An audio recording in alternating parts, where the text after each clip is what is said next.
So hey guys, welcome back to another video. दोस्तों, CTET Hindi का practice set लेकर आ चुका हूँ। उम्मीद करता हूँ आप सब बढ़िया से होगे। और यहाँ पे आपको सबसे पहले यहाँ पे हिंदी में 30 में 30 लाना है, ठीक है। और देखता हूँ भाई कौन लाता है 30 में 30 और इसका कैसे प्रैक्टिस किया हुआ है। चलिए वो देखते हैं। चलिए पहला क्वेश्चन यहाँ पे देखते हैं दोस्तों कि पहला क्वेश्चन यहाँ पे क्या कह रहा है। चलिए देखते हैं।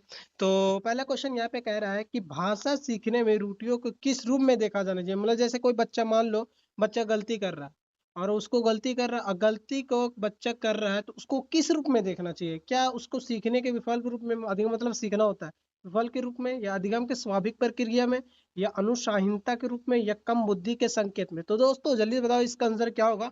और देखता हूँ कि कौन भाई कितना तैयारी में है, कितना पानी में है, ठीक है। तो पहला आंसर सबने सही लगाया, ठीक है ना। अधिगम के स्वाभाविक प्रक्रिया में इसका आंसर क्या होगा, बी होगा। चलिए दोस्तों आगे बढ़ते हैं और दूसरा क्वेश्चन पे देखते हैं। और दूसरा क्वेश्चन यहाँ पे क्या कह रहा है। और दूसरा क्वेश्चन यहाँ पे आ चुके हैं। दूसरा क्वेश्चन यहाँ पे कह रहा है कि भाषा अर्जन और भाषा अधिगम के मुख्य अंतर क्या है। पूछ रहा भाषा जो अर्जन होता है और भाषा अधिगम होता है, दोनों में अंतर क्या है बताओ। दोनों समान होता है क्या? दोनों समान तो होता नहीं है दोस्तों। अर्जन स्वाभाविक है, अधिगम औपचारिक है। या अर्जन केवल विद्यालय में सीखता है, अधिगम केवल घर में सीखता है। तो दोस्तों जल्दी बताओ इसका आंसर क्या होगा। तो इसका आंसर क्या होगा, आंसर बी होगा, ठीक है ना। इसका आंसर क्या होगा दोस्तों, बी होगा। अर्जन स्वाभाविक है, याद रखना, अर्जन स्वाभाविक है, अधिगम औपचारिक है, ठीक है ना। अर्जन स्वाभाविक है मतलब अर्जन जो है ना, जैसे कि घर में बच्चा क्या करता है, बच्चा फैमिली में रह के जो भाषा बोलता है वो भाषा सीख जाता है, वो क्या अर्जन है। अधिगम क्या, जो विद्यालय जाकर वो सीखता है, स्कूल जाकर सीखता है, वो अधिगम है। स्कूल जाके जो सीखता है उसको बोलता है अधिगम, ठीक है ना। ये तो आपको पता चल गया होगा अर्जन किसे कहते हैं, अधिगम किसे कहते हैं।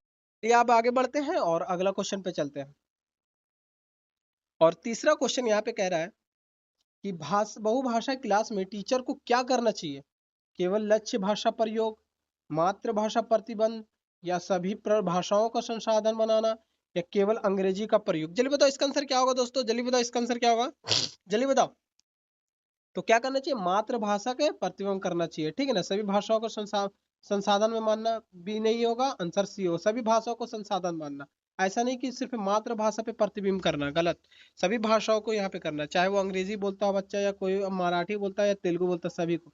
चलिए चौथा क्वेश्चन पे चलते हैं। और चौथा क्वेश्चन यहाँ पे क्या कह रहा है कि निम्न में से कौन सा गतिविधि पठन बोध के सर्वाधिक बढ़ाती है। मतलब सब शब्दार्थ याद करना, पाठ पर चर्चा करना, या श्रुतलेख, या व्याकरण का अभ्यास। जल्दी बताओ इसका आंसर क्या होगा। जल्दी देखता हूँ कि कौन आंसर सबसे लगाता है सबसे फर्स्ट।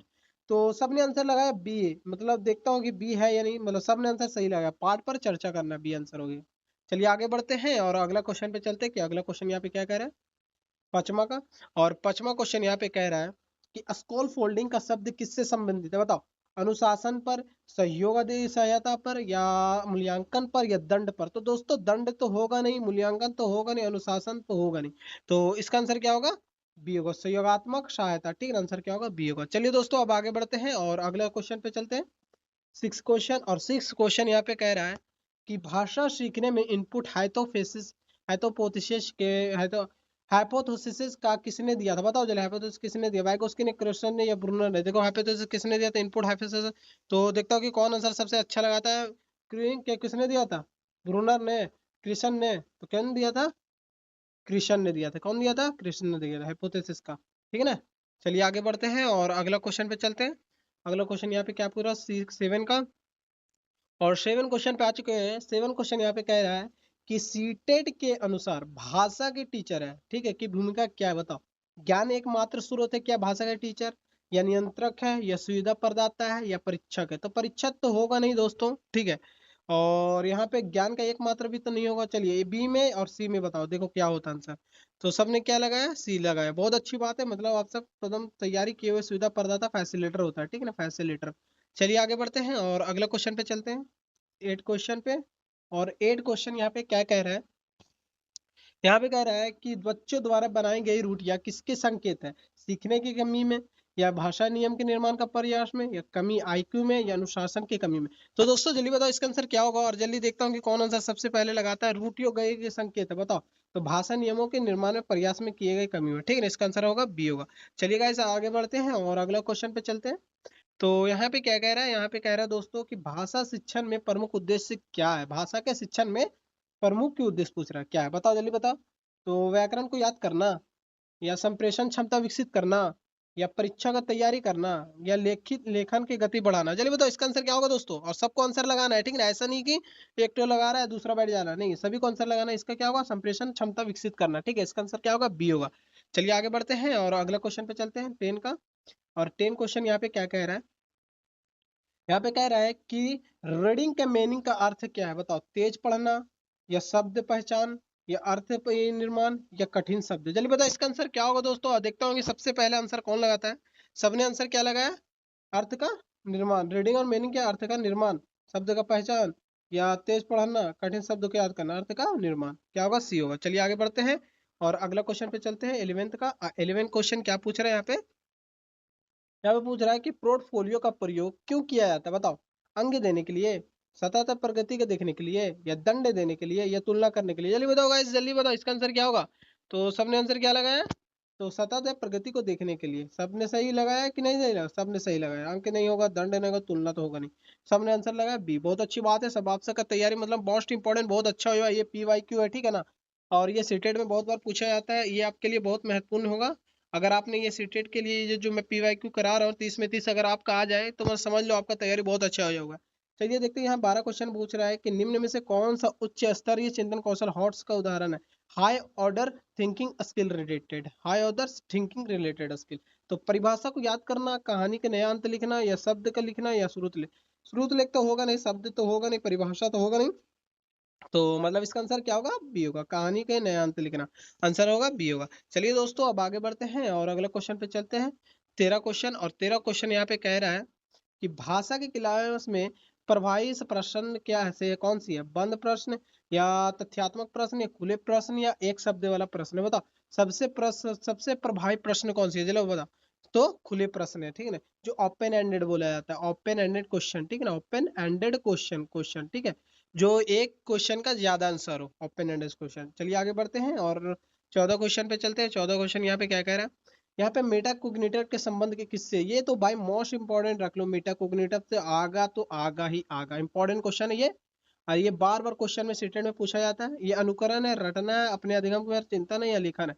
तो जल्दी बताओ दोस्तों इसका आंसर क्या होगा, तो अधिगम पर चिंतन है, अपने सोच के बारे में सोचना। चलिए आगे बढ़ते हैं और अगले क्वेश्चन पे चलते हैं, 15 का। और 15 क्वेश्चन यहाँ पे क्या कह रहा है, यहाँ पे कह रहा है कि मातृभाषा का प्रयोग क्यों महत्वपूर्ण है, बताओ, या भ्रम पैदा करता है क्या, या अधिगम में बाधा डालता है क्या, या पूर्व ज्ञान से जोड़ता है क्या, या ये अनुशासन में बढ़ाता है। जल्दी बताओ इसका आंसर क्या होगा दोस्तों, देखता हूँ कि इसका सबसे फर्स्ट आंसर कौन लगाता है। यह पूर्व ज्ञान से जोड़ता है, ठीक है ना। ये क्या होगा आंसर, बी, सी होगा। आंसर क्या होगा दोस्तों, सी होगा, आंसर क्या होगा, सी होगा। चलिए दोस्तों आगे बढ़ते हैं और अगले क्वेश्चन पे चलते हैं, 16 क्वेश्चन। और 16 क्वेश्चन यहाँ पे क्या कह रहा है वो देखते हैं। यहाँ पे कह रहा है मातृभाषा भाषा के क्लास थिंकिंग पेयर शेयर किससे बढ़ा देता है, प्रतिस्पर्धा की, या सहयोग अधिगम की, या अनुशासन, या मौन अधिगम। तो चलिए बताओ इसका मौन अधिगम तो होगा नहीं, अनुशासन तो होगा नहीं, प्रतिस्पर्धा कंपटीशन बच्चों को कभी भी नहीं करवाना, याद रखना कभी भी कंपटीशन नहीं कराना। सहयोग अधिगम होगा, आंसर क्या होगा, सहयोग अधिगम, क्या होगा आंसर, बी होगा, ठीक है, आंसर क्या होगा, बी होगा। चलिए दोस्तों आगे बढ़ते हैं और अगला क्वेश्चन पे चलते हैं, यहाँ पे 17 क्वेश्चन। और 17 क्वेश्चन यहाँ पे क्या कहने का रहा है, यहाँ पे सीटेट के अनुसार मूल्यांकन होना चाहिए, बताओ, केवल वार्षिक होना चाहिए क्या, या केवल लिखित होना चाहिए, या सतत व्यापक होना चाहिए, CC या कॉन्टिन्यूअस कंप्रेसिव इवैल्यूएशन होना चाहिए, या केवल मौखिक होना चाहिए। तो दोस्तों ये तो बहुत आसान है। तो यहाँ पर क्या होगा आंसर, जल्दी बताओ इसका आंसर क्या होगा, देखता हूँ कि आंसर कौन लगाता है, सतत व्यापक होगा, मूल्यांकन होगा, इवैल्यूएशन होगा। चलिए आगे बढ़ते हैं और अगला क्वेश्चन पे चलते हैं, यहाँ पे 18 पे। और 18 क्वेश्चन यहाँ पे कह रहा है कि असेसमेंट एज लर्निंग के में मुख्य भूमिका किसकी होती है, बताओ। तो जल्दी बताओ इसका आंसर क्या होगा, जल्दी बताओ दोस्तों, शिक्षक की, प्रधानाचार्य, शिक्षार्थी, अभिभावक। जल्दी बताओ इसका आंसर क्या होगा, तो ये होगा शिक्षार्थियों को। तो दोस्तों पहले मैं बता देता हूँ और थोड़ा सा। तो इसका क्या है, असेसमेंट 3 रिलेटेड है। एक है असेसमेंट एज लर्निंग है, ठीक है ना, as learning, of learning, for learning. तो ये एज लर्निंग पॉजिटिव है, फॉर लर्निंग पॉजिटिव है, ऑफ लर्निंग नेगेटिव है। समेटिव असेसमेंट है ना, समेटिव असेसमेंट ये नेगेटिव के अंदर आता है, याद रखना, समेटिव असेसमेंट नेगेटिव अंदर, फॉर्मेटिव असेसमेंट पॉजिटिव अंदर, याद रखना।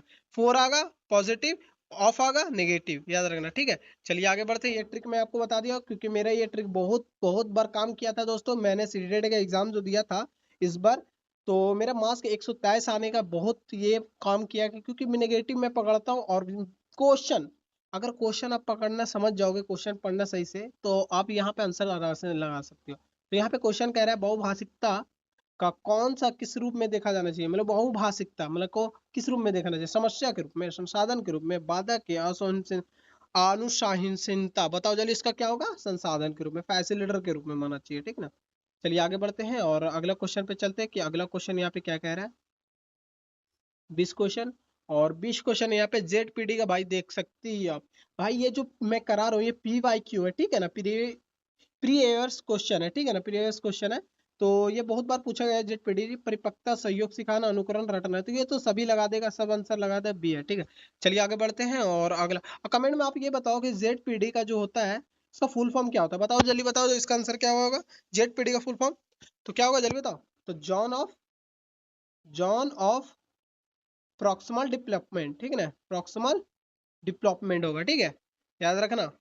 ये सब पूछ लग सकता है, ठीक है ना, फुल फॉर्म भी पूछ लेता है कभी कभी, क्योंकि सीटेड जो है ना भाई आप घुमा घुमा क्वेश्चन देता है। तो यहाँ पे क्या कह रहा है, प्रमाणिक सामग्री का ऑथेंटिक मटेरियल का उदाहरण क्या है, प्रश्न बैंक है, समाचार पत्र है, गाइड बुक है, नोट्स है, जल्दी बताओ इसका आंसर क्या होगा दोस्तों। तो क्या होगा, समाचार पत्र है, गाइड बुक है, नोट्स है, जल्दी बताओ।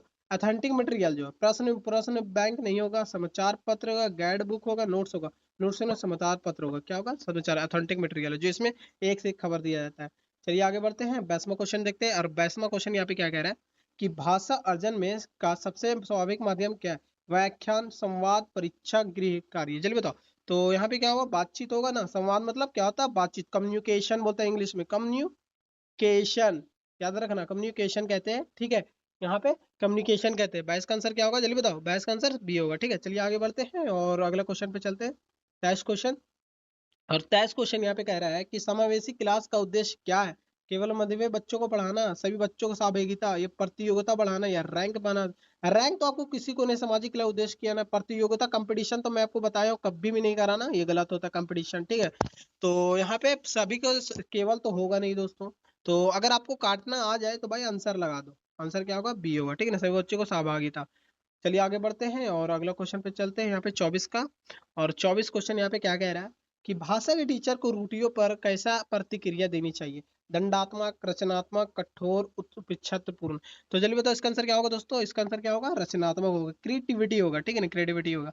चलिए आगे बढ़ते हैं और अगला क्वेश्चन पे चलते हैं, 25 का, और 25वां क्वेश्चन यहाँ पे कह रहा है कि कौन सी गतिविधि सृजनात्मक लेखन के बढ़ाती है, श्रुत लेख, कहानी, वर्तनी, अभ्यास।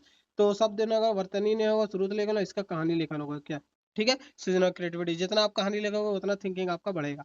तो यहाँ पे 26 क्वेश्चन पे आ चुके हैं, और 26 क्वेश्चन यहाँ पे क्या कह रहा है वो देखते हैं। यहाँ पे कह रहा है कि पढ़ने से पहले, बोल रहा है क्या, पढ़ने से पहले गतिविधि, एक्टिविटी का उद्देश्य क्या है, समय व्यतीत करना, क्या पूर्व ज्ञान से सक्रिय करना, अनुशासन या गृह कार्य, गृह कार्य तो होगा नहीं, अनुशासन होगा नहीं, पूर्व ज्ञान, समय व्यतीत नहीं करना, आंसर क्या होगा, बी होगा दोस्तों, ठीक है, आंसर क्या होगा, बी होगा। चलिए आगे बढ़ते हैं और अगला क्वेश्चन पे चलते हैं, 27 का, और 27 क्वेश्चन यहाँ पे क्या कह रहा है, यहाँ पे कह रहा है भाषा अधिगम को मुख्यतः कैसी प्रक्रिया, बताओ। यहाँ पे जो बोल रहा है भाषा जो अधिगम होता है, सीखना, लर्निंग होता है, ये कैसी प्रक्रिया है, यांत्रिक है, सामाजिक और रचनात्मक है, या केवल जैविक है, या केवल मानसिक है। तो चलिए बताओ इसका आंसर क्या होगा, सबने आंसर सही लेगा, आंसर क्या होगा, बी होगा, सामाजिक और रचनात्मक होगा। चलिए आगे बढ़ते हैं और अगला क्वेश्चन पे चलते हैं, 28वां क्वेश्चन, और 28वां क्वेश्चन यहाँ पे क्या कह रहा है, यहाँ पे कह रहा है बच्चों को अपने प्रश्न बनाने के लिए प्रेरित करने, किसका विकास करता है, स्मृति का, आलोचनात्मक चिंतन, अनुकरण, रटना, रटना होगा ना, अनुकरण, मेमोरी होगा ना, आंसर क्या होगा, बी होगा, आलोचनात्मक चिंतन होगा, क्रिटिकल थिंकिंग होगा, ठीक है ना, याद रखना इंग्लिश में भी क्रिटिकल थिंकिंग होगा। चलिए आगे बढ़ते हैं, इस प्रैक्टिस सेट का 29 क्वेश्चन है, इसके बाद एक लास्ट क्वेश्चन है। तो यहाँ पे क्या बोल रहा है, प्रभावी भाषा के कक्षा की पहचान क्या है, शिक्षक केंद्रित वातावरण, परीक्षा केंद्रित, संवाद वातावरण, मौन तो पहली बात मैं एक बात बता देता हूँ, इस सीटेड में जो भी रहता है भाई पॉजिटिव बच्चों रिलेटेड रहता है। अगर आप मान लो कि आप बच्चा हो, टीचर हो, तो आपको बच्चों को दंड देना नहीं है, यहाँ पे टीचर कोई भी कुछ नहीं कर सकता, उसे डांट भी नहीं सकता, मार भी नहीं सकता, ठीक है ना। तो शिक्षक केंद्रित तो होगा नहीं, परीक्षा केंद्रित परीक्षा भी नहीं लेना, मौन वातावरण मतलब चुपचाप चली चुप रहना, और खेल कूद करना, नहीं ऐसा नहीं, संवाद, बातचीत करके, और वातावरण, ठीक है ना, सोशल। चलिए आगे बढ़ते हैं, इस प्रैक्टिस सेट का लास्ट क्वेश्चन है दोस्तों, ठीक है। तो 29 क्वेश्चन हो चुका है, 30 क्वेश्चन पे आ चुके हैं, और 30वां क्वेश्चन का यहाँ पे क्या कह रहा है कि भाषा सीखने में सबसे महत्वपूर्ण क्या है, अंक देना, सामाजिक अंतःक्रिया, या गृह कार्य करना, या परीक्षा। तो जल्दी बताओ इसका आंसर, और इसका आंसर आपको कमेंट में बताना है, ठीक है। सो आज का प्रैक्टिस सेट आपको कैसा लगा ये कमेंट में भी आपको बताना है भाई। यार बताने में क्या लगता है, और एक लाइक कर दिया करो और चैनल को सब्सक्राइब कर दिया। एक वीडियो बनाने में बहुत मेहनत लगता है दोस्तों, प्लीज भाई एक को सपोर्ट करो। और मैं अब एक से एक क्वेश्चन लाऊंगा, प्रैक्टिस सेट लाऊंगा, पीवाईक्यू लाऊंगा, मॉक टेस्ट लाऊंगा, क्योंकि एग्जाम बहुत करीब है दोस्तों। और ऐसा ऐसा क्वेश्चन लाऊंगा कि आपका पेपर में मिलेगा ही मिलेगा, ठीक है ना। और मिलते हैं फिर एक नेक्स्ट वीडियो में, तब तक के लिए टेक केयर, बाय बाय। और भाई एक बात और, अब मैं जो लाऊंगा क्वेश्चन 2-3 दिन या एक हफ्ता बाद, और वो जो क्वेश्चन होगा इतना हार्ड होगा ना, the moderate level hard level रहेगा। और वो क्वेश्चन रिलेटेड ऐसा रहेगा कि चाहोगे आप, सोचोगे कि यार ये सीटेड का क्वेश्चन लगेगा, हाँ है सीटेड का क्वेश्चन ऐसा। चलिए मिलते हैं फिर नेक्स्ट वीडियो में, तब तक के लिए टेक केयर, बाय बाय। और अपना ख्याल रखना, ठीक है। प्रैक्टिस सेट लगाते रहो।